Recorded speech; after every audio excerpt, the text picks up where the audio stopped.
Yes, hello! Nagbabalik ulit. Ngayon lang nakapag-edit kami ng mga video namin dahil sobrang busy nga sa trabaho kaya minsan na lang makapag-video, minsan na lang din makapag-post.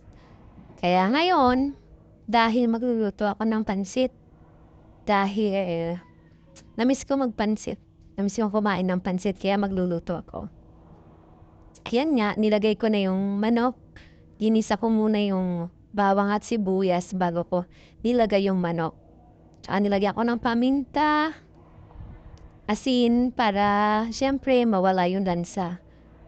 At isa din yan sa nagpapasarap ng luto natin. Di talaga mawawala yung paminta. Tsaka sinunod ko na din pala yung tokwa at hinalo-halo lang.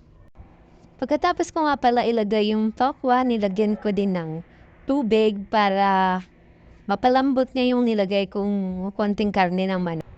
Mas masarap nga kasi kapag medyo malambot-lambot yung lahok kasi siyempre, 'di ba, mas masarap kumain kapag hindi matigas ang kinakain mo. Tsaka lagyan ko nga pala ng konting tuyo tapos hinalo ko ulit. At pagkatapos, tinakpan ko na. After 100 years, charot. Binuksan ko na at hinalo ko ulit, tsaka nilagay ko na yung noodles para sa pansit natin. Ang ginamit ko nga palang noodles dito ay yung nilalagay sa mami kasi para saglit lang, 'di ba? Hindi mo na kailangan magpakulo. Babanlawan mo lang yung noodles ng mainit na tubig at pagkatapos sasalain mo lang tapos ilalagay mo na siya sa niluluto mong pansit, 'di ba? Hindi na siya hassle para magpakulo. Magpakulo ka pa or kaya patagalin mo pa yung pagluluto mo. At pagkatapos nilagay ko na nga pala yung repolyo at hinalo ko ulit. Tsaka nalaglag pa yung isa, 'di ba? Siyempre pinulot ko yun kasi sayang. Naman sikmura na din yun. Siyempre kailangan natin siya haluin na haluin para lumasa yung mga nilagay natin. At saka mahalo yung noodles doon sa repolyo, pati na din doon sa mga nilagay nating lahok. At siyempre pagkatapos ay tinimplahan ko na para magkaroon na siya ng lasa. Lagyan ko ng konting tuyo, tsaka konting pampalasa. At halo ulit. Siyempre, akala mo siya, diba? May pa, ano-ano pa, may pa. Tawag dun. Basta yun na yun. Tapos dinagdagan ulit ng toyo.